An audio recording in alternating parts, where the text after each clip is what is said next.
Hi ആൾ. അപ്പോൾ ഇന്ന് നമുക്ക് പഠിക്കാനുള്ള കറണ്ട് അഫെയർ എന്ന് പറയുന്നത് നവംബർ 19 നോക്കിയാലോ നമുക്ക്. കേരളത്തിലെ ആദ്യത്തെ സമ്പൂർണ്ണ സാമ്പത്തിക സാക്ഷരതാ നഗരസഭ ഏത്? ശ്രീകണ്ഠപുരം, കണ്ണൂരാണ്. ശ്രീകണ്ഠപുരം എവിടെയാണ്? കണ്ണൂര്. അപ്പൊ എന്താണ്? കേരളത്തിലെ ആദ്യത്തെ സമ്പൂർണ്ണ സാമ്പത്തിക സാക്ഷരതാ നഗരസഭ. ഒന്നുകൂടെ പറഞ്ഞോക്കാം.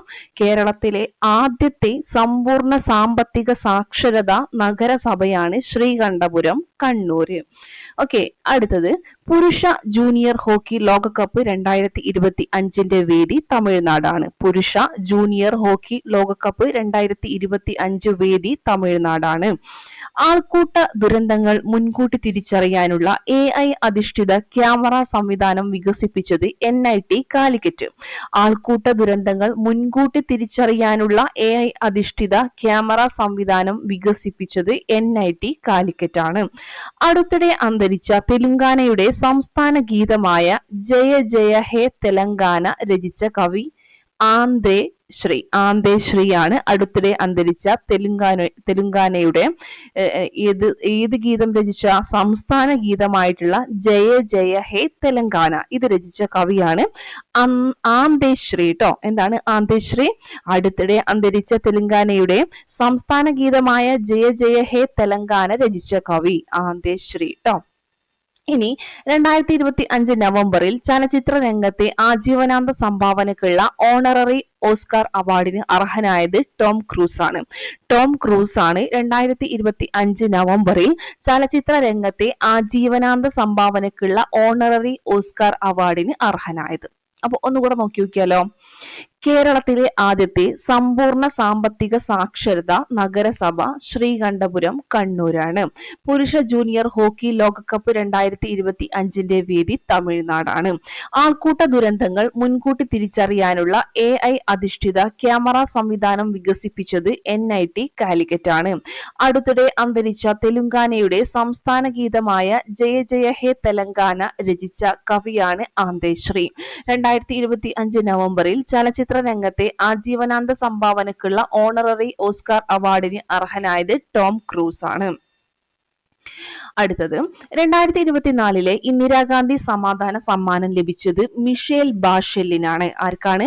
2024 ഇന്ദിരാഗാന്ധി സമാധാന സമ്മാനം ലഭിച്ചത് മിഷേൽ ബാഷെല്ലിനാണ്.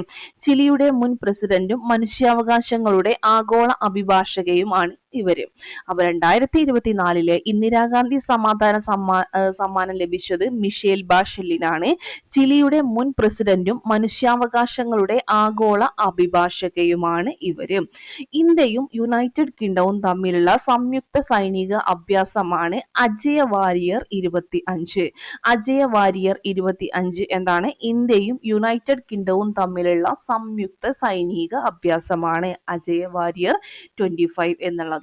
സർക്കാർ ബസ്സുകളിൽ അർബുദ രോഗികൾക്ക് ചികിത്സാ വേളയിലെ യാത്രകൾ സൗജന്യമായി നൽകുമെന്ന് പ്രഖ്യാപിച്ച സംസ്ഥാനം കേരളം. സർക്കാർ ബസ്സുകളിൽ അർബുദ രോഗികൾക്ക് ചികിത്സാ വേളയിലെ യാത്രകൾ സൗജന്യമായി നൽകുമെന്ന് പ്രഖ്യാപിച്ച സംസ്ഥാനമാണ് കേരളം. 2025 നവംബറിൽ പുറത്തിറക്കുന്നത് അവസാനിപ്പിച്ച അമേരിക്കയിലെ ഏറ്റവും മൂല്യം കുറഞ്ഞ നാണയം സെന്റ് ആണ്. 2025 നവംബറിൽ പുറത്തിറക്കുന്നത് അവസാനിപ്പിച്ച അമേരിക്കയിലെ ഏറ്റവും മൂല്യം കുറഞ്ഞ നാണയം ഏതാണ്? സെന്റ് ആണ്. അടുത്തിടെ യുഎസിന്റെ നാറ്റോ ഇതര സഖ്യകക്ഷിയിൽ അംഗമായ രാജ്യം സൗദി അറേബ്യ. അടുത്തിടെ യുഎസിന്റെ നാറ്റോ ഇതര സഖ്യകക്ഷിയിൽ അംഗമായ രാജ്യമാണ് സൗദി അറേബ്യ. ഗൾഫ് മേഖലയിൽ കുവൈറ്റ്, ബഹ്റൈൻ, ഖത്തർ എന്നിവരും യുഎസിന്റെ നാറ്റോ ഇതര സഖ്യകക്ഷികളാണ്. ഗൾഫ് മേഖലയിൽ കുവൈറ്റ്, ബഹ്റൈൻ, ഖത്തർ എന്നിവരും യുഎസിന്റെ നാറ്റോ ഇതര സഖ്യകക്ഷികളാണ്. അപ്പൊ ഒന്നുകൂടെ നോക്കാം നമുക്ക്. 2024 ഇന്ദിരാഗാന്ധി സമാധാന സമ്മാനം ലഭിച്ചത് മിഷേൽ ബാഷെല്ലിനാണ്. ചിലിയുടെ മുൻ പ്രസിഡന്റും മനുഷ്യാവകാശങ്ങളുടെ ആഗോള അഭിഭാഷകയും ആണ് ഇവര് എന്ന് പറയുന്നത്. ആര്? മിഷേൽ ബാഷെല്ല്. ഇന്ത്യയും യുണൈറ്റഡ് കിങ്ഡവും തമ്മിലുള്ള സംയുക്ത സൈനിക അഭ്യാസം അജയ് വാരിയർ 25. ഇന്ത്യയും യുണൈറ്റഡ് കിങ്ഡവും തമ്മിലുള്ള സംയുക്ത സൈനിക അഭ്യാസമാണ് അജയ് വാരിയർ 25. സർക്കാർ ബസ്സുകളിൽ അർബുദ രോഗികൾക്ക് ചികിത്സാ വേളയിലെ യാത്രകൾ സൗജന്യമായി നൽകുമെന്ന് പ്രഖ്യാപിച്ച സംസ്ഥാനം കേരളം. സർക്കാർ ബസ്സുകളിൽ അർബുദ രോഗികൾക്ക് ചികിത്സാ വേളയിലെ യാത്രകൾ സൗജന്യമായി നൽകുമെന്ന് പ്രഖ്യാപിച്ച സംസ്ഥാനം കേരളമാണ്. 2025 നവംബറിൽ പുറത്തിറക്കുന്നത് അവസാനിപ്പിച്ച അമേരിക്കയിലെ ഏറ്റവും മൂല്യം കുറഞ്ഞ നാണയം സെന്റാണ്. അടുത്തിടെ യുഎസിന്റെ നാറ്റോ ഇതര സഖ്യകക്ഷിയിൽ അംഗമായ രാജ്യം സൗദി അറേബ്യയാണ്. ഗൾഫ് മേഖലയിൽ കുവൈത്ത്, ബഹ്റൈൻ, ഖത്തർ എന്നിവരും യുഎസിന്റെ നാറ്റോ ഇതര സഖ്യകക്ഷികളാണ്. കിട്ടിയല്ലോ. ഇനി അടുത്തത് 28 വർഷങ്ങൾക്ക് ശേഷം ഫിഫ ലോകകപ്പ് ഫുട്ബോളിന് യോഗ്യത നേടുന്ന രാജ്യം സ്കോട്ട്ലൻഡ് ആണ്. 28 വർഷങ്ങൾക്ക് ശേഷം ഫിഫ ലോകകപ്പ് ഫുട്ബോളിന് യോഗ്യത നേടുന്ന രാജ്യം സ്കോട്ട്ലൻഡ് ആണ്. 1998 ലോകകപ്പിന് ശേഷം ആദ്യമായിട്ടാണ് സ്കോട്ട്ലൻഡ് ഫിഫ ലോകകപ്പിന് യോഗ്യത നേടുന്നത്. 28 വർഷങ്ങൾക്ക് ശേഷം ഫിഫ ലോകകപ്പ് ഫുട്ബോളിന് യോഗ്യത നേടുന്ന രാജ്യമാണ് സ്കോട്ട്ലൻഡ് എന്ന് പറയുന്നത്. 1998 ലോകകപ്പിന് ശേഷം ആദ്യമായിട്ടാണ് സ്കോട്ട്ലൻഡ് ഫിഫ ലോകകപ്പിന് യോഗ്യത നേടുന്നത്. 2025 നവംബറിൽ സുപ്രീം കോടതി റദ്ദാക്കിയ വിവിധ ട്രൈബ്യൂണലുകളിലെ അംഗങ്ങളുടെ നിയമനവും കാലാവധിയും സർവീസ് വ്യവസ്ഥകളും നിഷ്കർഷിക്കുന്ന നിയമമാണ് 2021 ട്രൈബ്യൂണൽ റിഫോംസ് നിയമം എന്ന് പറയുന്നത്.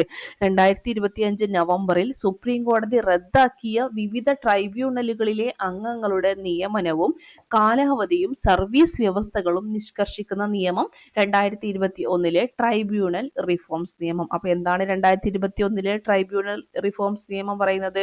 2025 നവംബറിൽ സുപ്രീം കോടതി റദ്ദാക്കിയ വിവിധ ട്രൈബ്യൂണലുകളിലെ അംഗങ്ങളുടെ നിയമനവും കാലാവധിയും സർവീസ് വ്യവസ്ഥകളും നിഷ്കർഷിക്കുന്ന നിയമമാണ്.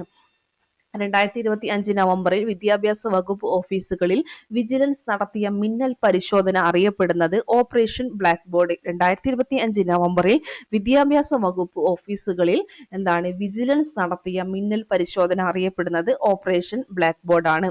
52 വർഷങ്ങൾക്ക് ശേഷം ഫിഫ ലോകകപ്പ് ഫുട്ബോളിലേക്ക് യോഗ്യത നേടിയ രാജ്യം ഹെയ്തിയാണ്. 52 വർഷങ്ങൾക്ക് ശേഷം ഫിഫ ലോകകപ്പ് ഫുട്ബോളിലേക്ക് യോഗ്യത നേടിയ രാജ്യം ഹെയ്തിയാണ്. ഓക്കെ ആണല്ലോ. അടുത്തത് കേരളത്തിലെ ഏത് ധനകാര്യ സ്ഥാപനത്തിന്റെ വളർച്ചാ തന്ത്രങ്ങളും സാധാരണക്കാരെ കേന്ദ്രീകരിച്ചുള്ള പ്രവർത്തനവും മനുഷ്യ വിഭവശേഷിയുടെ ഉപയോഗവുമാണ് ഹാർവാർഡ് സർവകലാശാലയിൽ പഠന വിഷയമാക്കുന്നത്? മണപ്പുറം ഫിനാൻസ്. കേരളത്തിലെ ഏത് ധനകാര്യ സ്ഥാപനത്തിന്റെ വളർച്ചാ തന്ത്രങ്ങളും സാധാരണക്കാരെ കേന്ദ്രീകരിച്ചുള്ള പ്രവർത്തനവും മനുഷ്യ വിഭവശേഷിയുടെ ഉപയോഗവുമാണ് ഹാർവാർഡ് സർവകലാശാലയിൽ പഠന വിഷയമാക്കുന്നത്? മണപ്പുറം ഫിനാൻസ്. ഓക്കെ ആണല്ലോ. അപ്പൊ ഇതൊന്നും കൂടെ നോക്കാം. 28 വർഷങ്ങൾക്ക് ശേഷം ഫിഫ ലോകകപ്പ് ഫുട്ബോളിന് യോഗ്യത നേടുന്ന രാജ്യമാണ് സ്കോട്ട്ലൻഡ്. 1998 ലോകകപ്പിന് ശേഷം ആദ്യമായിട്ടാണ് സ്കോട്ട്ലൻഡ് ഫിഫ ലോകകപ്പിന് യോഗ്യത നേടുന്നത്. 2025 നവംബറിൽ സുപ്രീം കോടതി റദ്ദാക്കിയ വിവിധ ട്രൈബ്യൂണലുകളിലെ അംഗങ്ങളുടെ നിയമനവും കാലാവധിയും സർവീസ് വ്യവസ്ഥകളും നിഷ്കർഷിക്കുന്ന നിയമമാണ് 2021 ട്രൈബ്യൂണൽ റിഫോംസ് നിയമം എന്ന് പറയുന്നത്. 2025 നവംബറിൽ വിദ്യാഭ്യാസ വകുപ്പ് ഓഫീസുകളിൽ വിജിലൻസ് നടത്തിയ മിന്നൽ പരിശോധനയാണ് ഓപ്പറേഷൻ ബ്ലാക്ക് ബോർഡ്. 52 വർഷങ്ങൾക്ക് ശേഷം ഫിഫ ലോകകപ്പ് ഫുട്ബോളിലേക്ക് യോഗ്യത നേടിയ രാജ്യമാണ് ഹെയ്തി എന്ന് പറയുന്നത്. കേരളത്തിലെ ഏതു ധനകാര്യ സ്ഥാപനത്തിന്റെ വളർച്ചാ തന്ത്രങ്ങളും സാധാരണക്കാരെ കേന്ദ്രീകരിച്ചുള്ള പ്രവർത്തനവും മനുഷ്യ വിഭവശേഷിയുടെ ഉപയോഗവുമാണ് ഹാർവാർഡ് സർവകലാശാലയിൽ പഠന വിഷയമാക്കുന്നത്? മണപ്പുറം ഫിനാൻസ്. ഓക്കെ, ഇത്രയും കാര്യങ്ങളാണ് ഇന്ന് നമുക്ക് കറണ്ട് അഫയേഴ്സിൽ പഠിക്കാനായിട്ട് ലക്ഷ്യയുടെ ടെലഗ്രാം ചാനലിൽ നമുക്ക് തന്നിട്ടുള്ളത്. അപ്പൊ നിങ്ങൾ എന്ത് ചെയ്യുക, ഇത് നന്നായിട്ട് പഠിക്കുക. പഠിച്ചതിന് ശേഷം വേണം നിങ്ങൾ എന്ത് ചെയ്യാൻ വേണ്ടിയിട്ട് ഈ ടെലഗ്രാം ചാനലിലുള്ള പോൾ എക്സാം പോയിട്ട് അറ്റൻഡ് ചെയ്യാനായിട്ട്. ഓക്കെ, അപ്പൊ ശരി, താങ്ക് യു.